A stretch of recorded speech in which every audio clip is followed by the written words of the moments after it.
All right. Well, thank you everyone for joining us today. We'll go ahead and get started.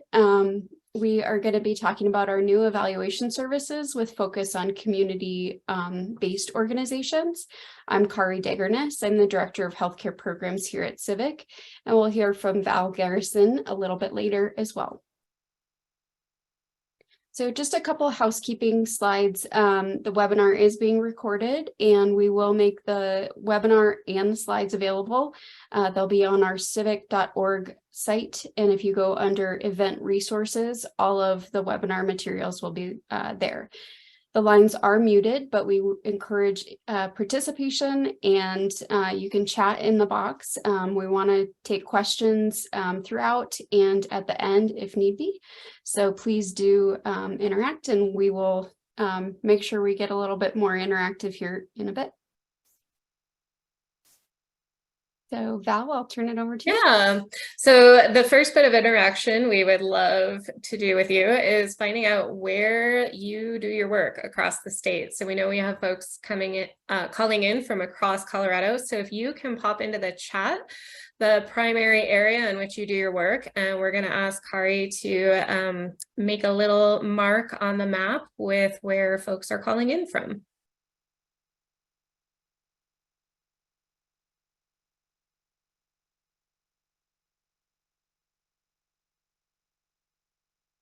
And I do want to make sure if you're unable to access the chat, we can try to, oh, there we go. We have Roaring Fork and Colorado River Valleys.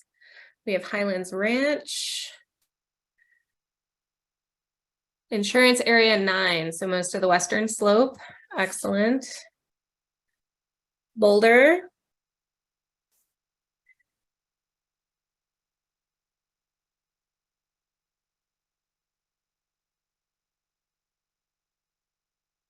Excellent. So it looks like we have a pretty good distribution of different areas across the state.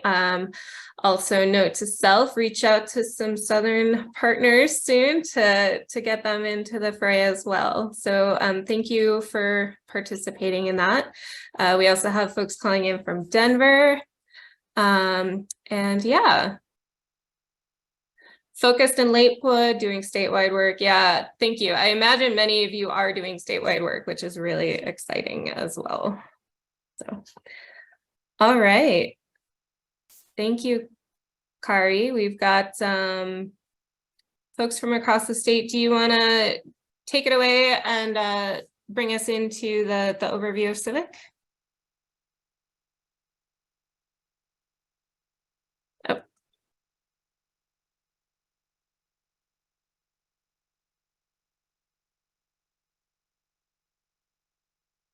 It was not letting me clear that, so there we go. I will clear all the drawings, and now we can move on. All right, thanks, Val.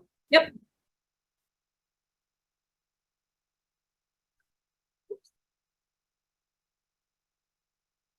So for today's agenda, we'll be going over the CIVHC organization as a whole. We'll talk a little bit about evaluation to get you primed up, and then we'll talk about some examples to help apply it to the work that everyone else does. So a little bit about CIVHC. Our mission is to strive to empower individuals, communities, organizations, and we do that through collaborative support services, providing healthcare information, and it's all in an effort to advance the triple aim, which is better health, better care, and lower costs. We are a nonprofit organization. We are independent, and we want to remain objective. So our mission is really just to inform and support all the work that everyone is doing. We serve a broad group of individuals who we call change agents, anywhere from direct clinicians to government entities, independent consumers, and nonprofits and community-based organizations like many of you. We have a few focus areas. One is through our public data. There's several interactive reports that can help inform work. I would encourage you to check them out on our website. They are free of charge and open to all. We can also do custom data requests, so we can partner with you and provide data from the all-payer claims database, which we'll talk about in just a little bit, to inform the work that you do. We do provide education and events. Some of these webinars, including this one, are under that bucket. And I oversee the programming and convening efforts in which the evaluation services are the newest addition to that. So a little bit more about the CIVHC programs. We've had some specific focus areas since CIVHC's inception. One of those is the palliative care. So palliative care is a supportive service to help individuals going through serious and or chronic illness to really help them through those trying times. What we do to help support that is to bring people together in those areas and figure out ways that we can advance understanding, access, and utilization to palliative care services. We have done state of the palliative care reports 3 times throughout the CIVHC lifespan, the most recent being in 2019. And included in that is a map of palliative care providers, should you be interested. And we also created a definition of what palliative care is in terms of having a multidisciplinary approach, which was put into statute in 2014. Advanced care planning in terms of goals of care, we also do convening there. We also administer the medical order for scope of treatment, or the MOST program. And we also are helping with getting the advanced care planning registry up and running. And then the star of the show, program evaluation, our most recent and exciting new program that we're doing. And we will talk more about that in just a little bit. So what's in the all-payer claims database is a broad database that has claims from all payers, Medicare, Medicaid, Medicare Advantage, and commercial plans. We have about 5 million lives that are within that database. And there is a little bit of folks that are not covered throughout Colorado, but we have nearly 70% of the covered lives for those present in Colorado. So there are a few things that are not in the APCD. We don't have any of the federal programs, and ERISA-based self-insured employer plans are not in there, and we don't have any uninsured populations.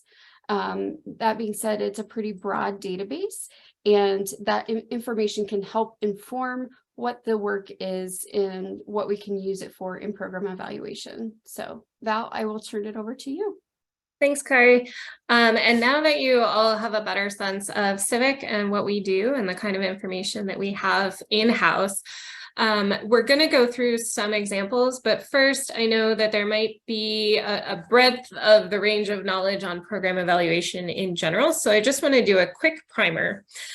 So program evaluation, as we are offering it, is a type of research that's used to study a program, innovation, practice, etc., and it's systematic and evidence informed. So it is a type of research. It is concrete. We use a lot of data to really make well-informed decisions. So we use program evaluation to inform our decision-making about where to invest our time, money, effort, and other resources to achieve our goals. And in this case, we're really thinking about health outcomes, health goals, health costs, that sort of thing.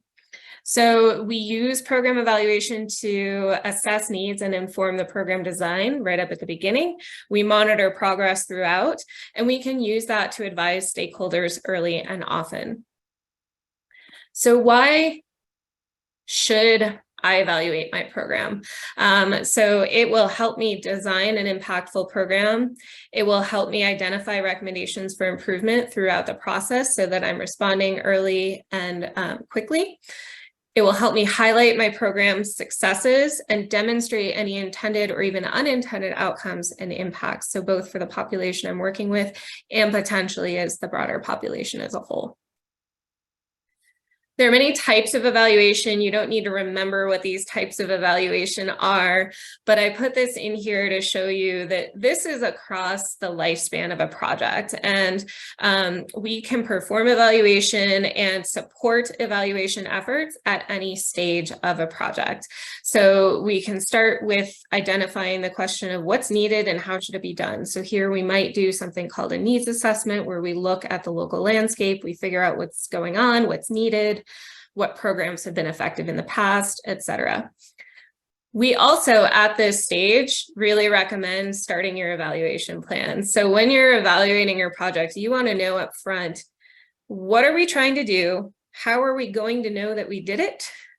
And how are we going to measure that? So that's where we decide we have all these things that we're going to measure to track different elements of our project. And then throughout the process, we're tracking and measuring those to answer these other questions, such as how is our process working?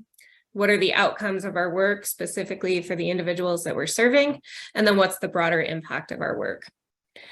The impact evaluation is what most people think of or go straight to when they think about evaluation. There's many additional approaches and stages. The other thing about impact evaluation is it's one of the most difficult, because you're trying to prove that a change is related to the work that you did. And it's a place where the Colorado All-Payer Claims Database can really come in and shine, because we have the breadth and the quality of that data. And I'll talk a little bit about that later. So now I want to go through some examples that put this in the context of community-based work, community-focused organizations, and how those might lead to improved health. But before I do that, I want to know, what sectors are you folks working in? So we know that there are many, many ways to improve health. Healthcare is not the only one. And we want to know who is on the call today, representing what agencies. So I'll give folks a minute to fill that out.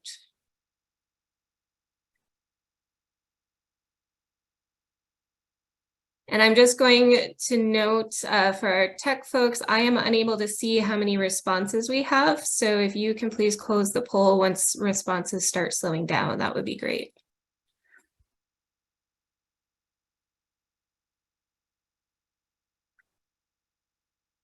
Give just a few more seconds for folks to chime in.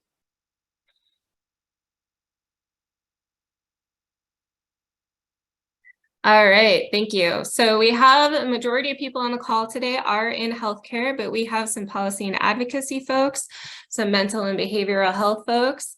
And for those who answered other, if you can please chat in, that would be great for us to know. Okay. So the first example I have for you is a project that I worked on in a past life. So I'm really passionate about how housing impacts health.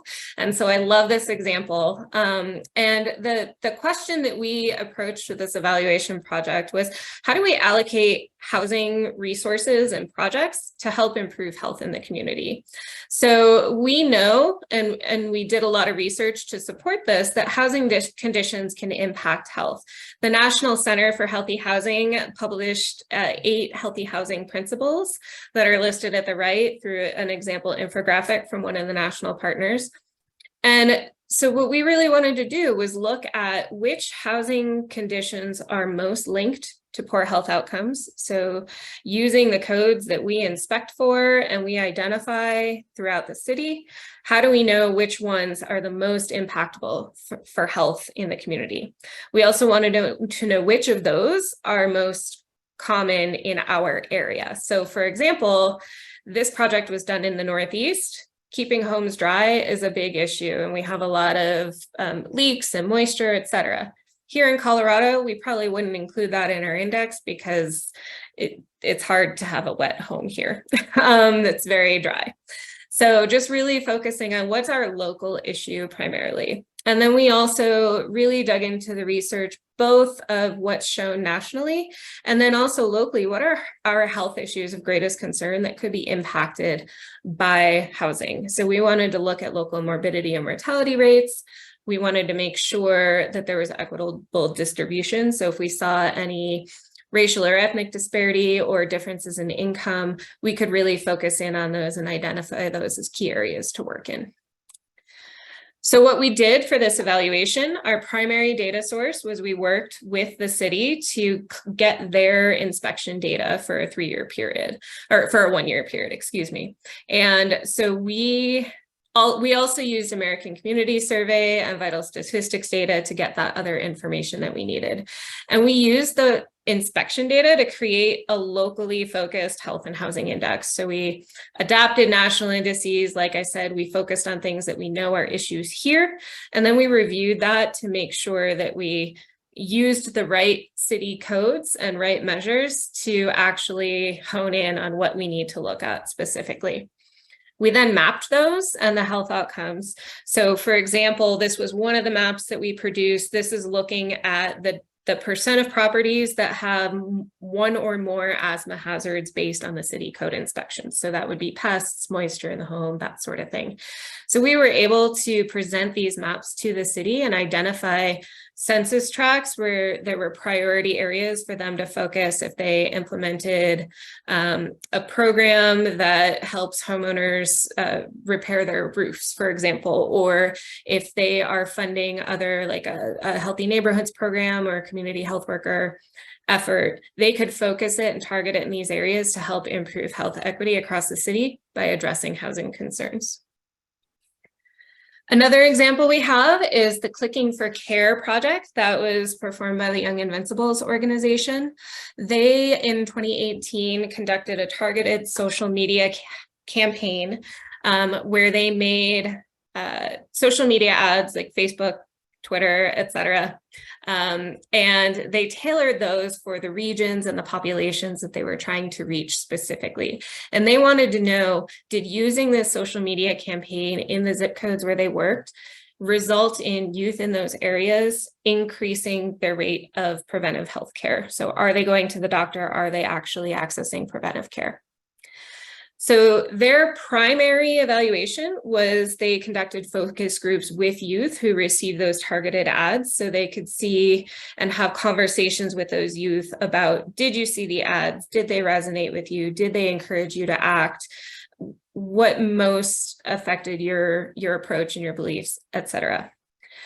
We also supported that evaluation effort by providing medical claims data for the target zip codes, looking at specifically the codes that show us that individuals are accessing preventive care or initiating a new patient visit. And we compared those with other zip codes that had similar demographics for the youth population. So we pulled that data from the Colorado All-Payer Claims database, and then we also supported Young Invincibles by analyzing and helping them interpret their findings, particularly in the context of the information they were getting from their focus group. So for example, the data that they saw from the APCD didn't necessarily show an increase in preventive healthcare. However, we were able to also say it's a small sample size, and we conducted the evaluation a short time after the ad campaign was run. So combining that with the focus group information and getting the feedback from the youth and seeing we need to work on the sample size and maybe give it a little bit more time, they might, for example, want to revisit that and reassess perhaps a year after the intervention. So we can work with partners to really interpret the findings that we see in the data and talk about what it does mean and what it doesn't mean. One last example that many of you have probably heard of is Project Angel Heart. They are an organization that provides medically tailored meals to individuals experiencing chronic health conditions or living with chronic health conditions. And their primary question was, we know that our project has value, but we struggle with funding and we really want to expand this project. So how can we demonstrate the value of our medically tailored meals? So we want to quantify the feedback that we're getting. Individuals are telling us your meals saved my life, so that we can sustain funding and expand that service. So we have more individuals being able to say your meals saved my life. So can we do that using the Colorado All-Payer Claims database? Civic looked at the outcomes of the individuals who received medically tailored meals. So we were able to receive, we call it a finder file of the individuals who participated in the program. And we were able to match them to a cohort of patients who have similar conditions and similar life circumstances. And so this was a much more detailed, in-depth analysis. So this was an impact evaluation, very detailed, and they were able to show that there was a 13% reduction in hospital readmissions. There was a decrease in overall hospital costs from around $100 to $550 a month. And there was an overall 24% reduction in healthcare costs for the individuals who participated in the program compared to those with similar conditions who did not. And so we were able to show this significant impact that having medically tailored meals delivered to the home for free could have. And Project Angel Heart was able to work with Medicaid and other insurers and funders to actually sustain funding for this program through the Medicaid health insurance program, as well as additional funding from other sources. Just going to go through a few other ideas. These include examples that we've seen in other states, also include things where we look around our state and we see efforts happening and we wonder if there's ways that our data can help evaluate these programs and identify the impact. So one example might be looking at, we know that there are crisis stabilization units popping up across the nation, and the idea is to respond to behavioral health calls with a stabilization unit that has social workers and mental health care providers, as well as either in tandem with or in place of police response. And we would love to see, do these decrease criminal justice involvement and increase health access? So there's a great example of a project that was done out of Arkansas that did show reduced jail time and increased access to mental health services and prescription completions. We could also look at something such as mobile vaccination units. So this was a major issue with COVID, and we could look at, first of all, do mobile vaccination units have an impact on disease transmission? Do we see in the areas where those units were deployed, do we see an overall decrease in the incidence of disease? And where do we see the biggest impact? So mobile units have limited funding, limited resources, and limited time. Where can we deploy those to make sure that we're reaching the folks who need it most?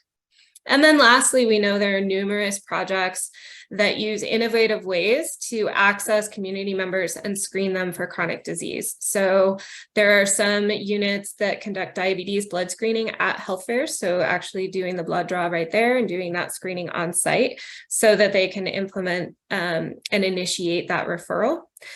Do those have a return on investment over downstream healthcare costs? So the input that we put for doing that screening in that way, does that reduce our overall cost?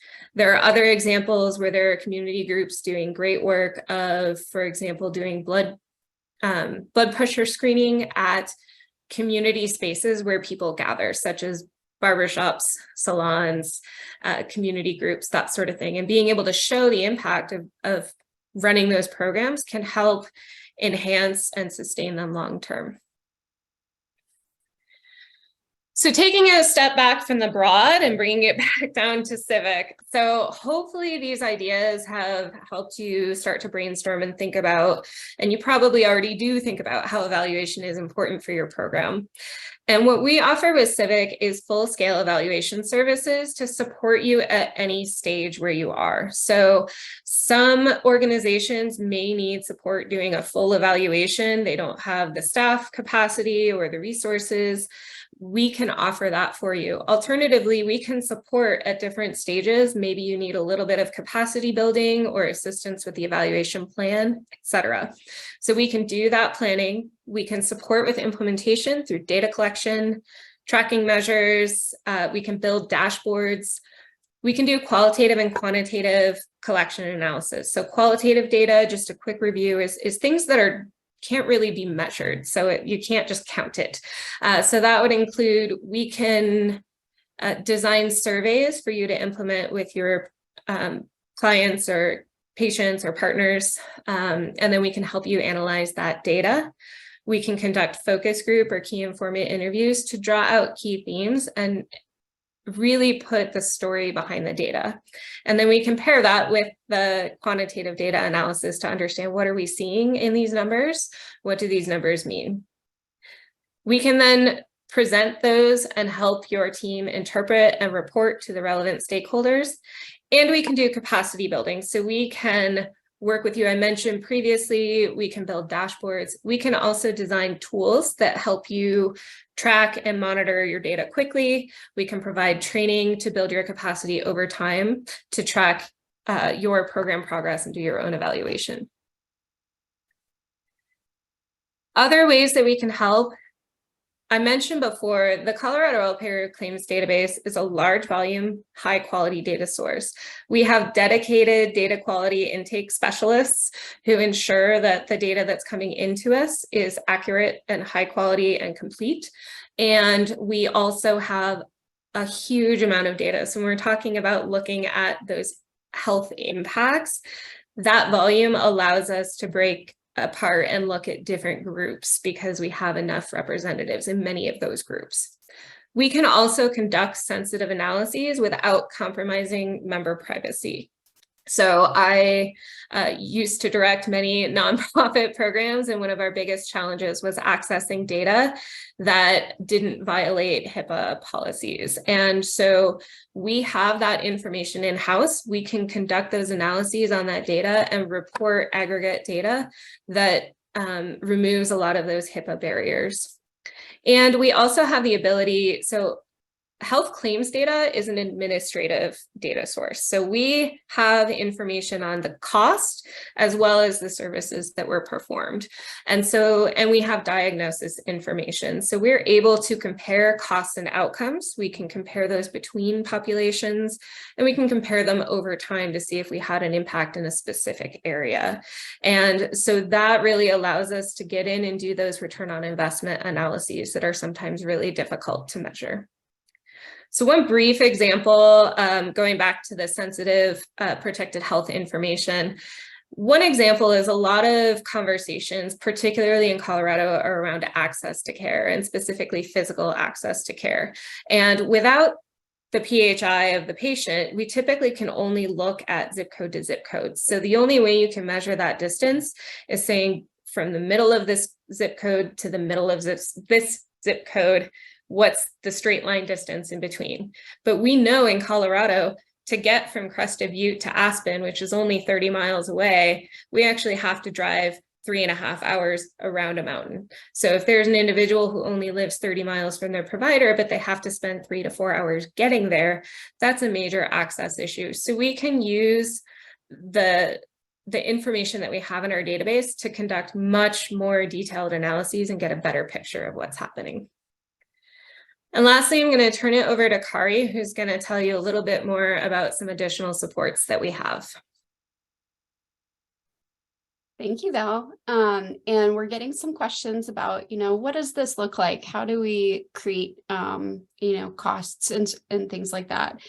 And we're very, very understanding, and we know that especially nonprofits, smaller community-based organizations have very tight budgets and tight financial obligations. And so we really want to work with you to fit the services within what you're available to pay for, as well as looking at some scholarship funding opportunities that we have. And we also do provide that support in actually creating the project. And if you're applying for a grant, we want to see if you're going to include evaluation in that grant application, we can assist in helping to support writing that evaluation service into a grant application. So we really want to partner with you. At the heart of this is understanding what your organization is doing, what sort of struggles you're having, and where we can best assist. We really want to work with small community-based organizations, as we've mentioned, and so we want to provide these services, and these are exactly who we're going to be providing these to. Additionally, as we're working with different organizations, we really want to be mindful of those that have maybe not had access to resources like this historically. And so any organizations that are targeting and supporting those low-income, BIPOC, and underserved populations, we really want to work with you and make sure that we can support those efforts and improve those efforts to make sure we're meeting the needs of those individuals that may have not had as many services throughout their lives. So please do reach out. If you don't know what kind of project you are looking at, we would love to just visit with you, learn about your organization, and just have that conversation.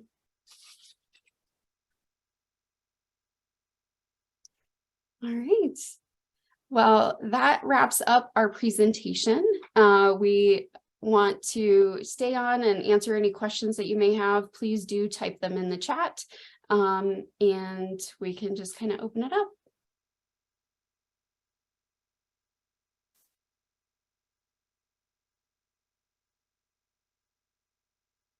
Sorry about that, everybody. I got excited and extra clicked. Yeah, so we have a bunch of questions in the chat. So we have some questions about how do we follow up with you. Our contact information is on the screen now. And we plan to reach out to all of you after this webinar, but if you're Patrice, please send us a message. We would love to schedule a time to talk with you. Anybody else on the call, even if you just want to talk about, here's the work we're doing, here's what we already do to track the impact we're having, what more can we do? And we can just have that conversation and see whether and how Civic can support you. And I saw another question up top. I think we've answered that. Yeah. And just to give a little more information, so typically our process for starting an evaluation project, because I think this is related to your question, is we will meet with you. We may have that preliminary meeting to just kind of brainstorm and come up with ideas. But what we'll do is if you think you might want to partner with us on evaluation, we will meet to ask your specific questions. We'll identify the projects that you want to evaluate, what you're trying to figure out, and how we all might think that our services can support that. And then we would put together a very brief proposal with a couple of evaluation project ideas, and then allow you to select what makes the most sense for you or adapt or tweak. And then we'll put together a full proposal and then go through and work on the project. So really, we want to make sure at the outset that we are identifying the data that we need to pull, any external data sources that you may be able to bring to the table, anything we might be able to bring from public data to really drill in and see what we can do to answer your questions specifically.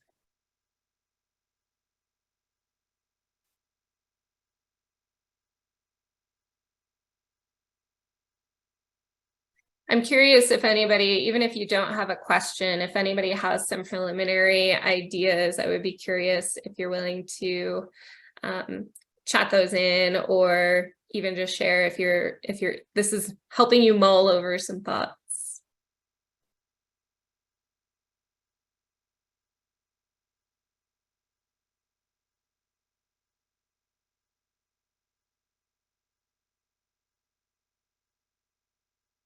Right. Yeah. One thing I just wanted to mention to you, and Val sort of touched on this, but the all-payer claims database can be very valuable. We also know that information that you are collecting too is quite useful. So even if you're not looking at a project that has any all-payer claims database information in it, the information that you have, and also in those different types of data that are available, we can help with, creating a survey that goes out, or how do you write questions that you can really get the right answers and make sure that they're impactful questions. So those types of services and data collection are also part of something that we can assist with. So. Mm-hmm. And thank you for the comment about Project Angel Hearts. Yes, it is hard to measure. My general approach to evaluation is hard doesn't mean impossible. And so one of the things that I'm really passionate about is digging into the data and seeing what it can tell us, and having access to those unique data sets opens up opportunities that seemed impossible previously. So yeah, I'm really excited to chat with you soon. So. All right, well, we have no other questions coming in. So I believe, Kari, unless you have anything else to add, I think we can go ahead and give you 25 minutes back to your day. I hope you all have a warm, safe, and wonderful holiday season. Oh, and one last reminder, once we close this webinar, a window with an evaluation or a survey poll will come up. If you can help us fill that out, we evaluate ourselves as well. So that's very helpful information for us. So have a wonderful day, everyone.